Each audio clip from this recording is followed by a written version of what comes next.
यहाँ पे हम देख रहे हैं इम्पैक्ट आता हुआ दिख रहा है। अक्टूबर में जो गैस की कीमतें हैं वो बढ़ सकती हैं। क्या है पूरी डिटेल्स, ये भी बताने के लिए हमारे साथ वरुण जुड़े हुए हैं। वरुण, अक्टूबर से गैस की कीमतें बढ़ेंगी, क्या है डिटेल्स, कितनी प्राइसेस बढ़ती हुई दिखेंगी?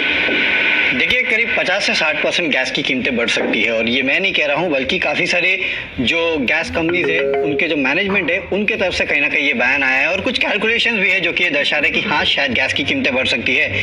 अब ऐसा क्यों? देखिए, गैस की कीमतें जब तय होती है ना, तो जो इंटरनेशनल मार्केट की प्राइसेस है और जो डोमेस्टिक प्राइसेस है उसके बीच में करीब 3 महीने के आसपास का अंतराल रहता है।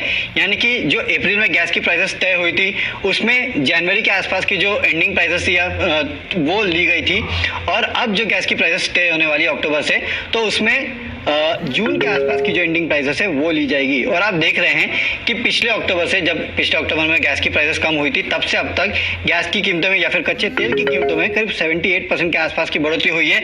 और अप्रैल से अब तक अगर आप देखेंगे तो कच्चे के तेल की कीमतों में करीब 20% के आसपास की बढ़ोतरी हुई है और जनवरी से अब तक तेल की कीमतों में करीब 40-50% के आसपास की तेजी आ चुकी है। तो इसी का इम्पैक्ट होगा। और 2 साल से हम देख रहे थे कि लगातार जो गैस की कीमतें थी वो लगातार गिर रही थी क्योंकि कच्चे तेल के दाम जो है उसमें गिरावट आई थी। हालांकि इस बार कच्चे तेल के दाम जो बढ़े हैं उसके चलते माना जा रहा है कि गैस की कीमतें जो है उसमें 50 से 60% के आसपास की बढ़ोतरी हो सकती है।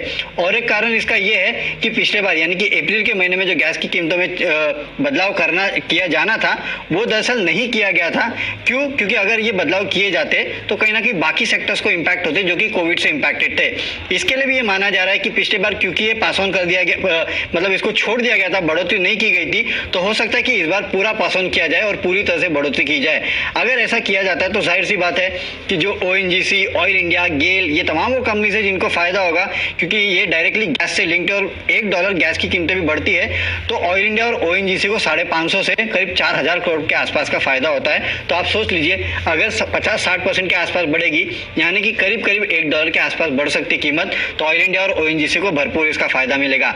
लेकिन गैस की जो खपत है वो पावर इंडस्ट्री करती है। कुल गैस की जो खपत है उसमें 31% पावर इंडस्ट्री, 27% फर्टिलाइजर इंडस्ट्री और 19% जो है वो सिटी गैस डिस्ट्रीब्यूशन कंपनीज करती है। तो इनके ऊपर एक नेगेटिव इम्पैक्ट आ सकता है क्योंकि इन कंपनियों के लिए जो ओवरऑल कॉस्ट है वो बढ़ जाएगा। हालांकि एक बात और है कि अभी भी जो गैस की कीमतें हैं वो $3 के नीचे ही रहेगी जो कि 1 अक्टूबर 2019 को थी। लेकिन हाँ, ये बात सही है कि हो सकता है कि 50 से 60% बढ़े क्योंकि कच्चे तेल में इस तरह का मूवमेंट देखने मिला है। सिर्फ एक बात देखनी होगी कि कहीं पिछले बार की तरह जब नहीं बढ़ाई गई थी कीमतें और पास ऑन नहीं किया गया था, ऐसा अगर कोई कदम सरकार उठाती है तो दैट्स अ डिफरेंट केस। लेकिन अगर ऐसा नहीं होता है तो पूरे चांसेस है 50 से 60% बढ़ने की गैस की कीमतों की।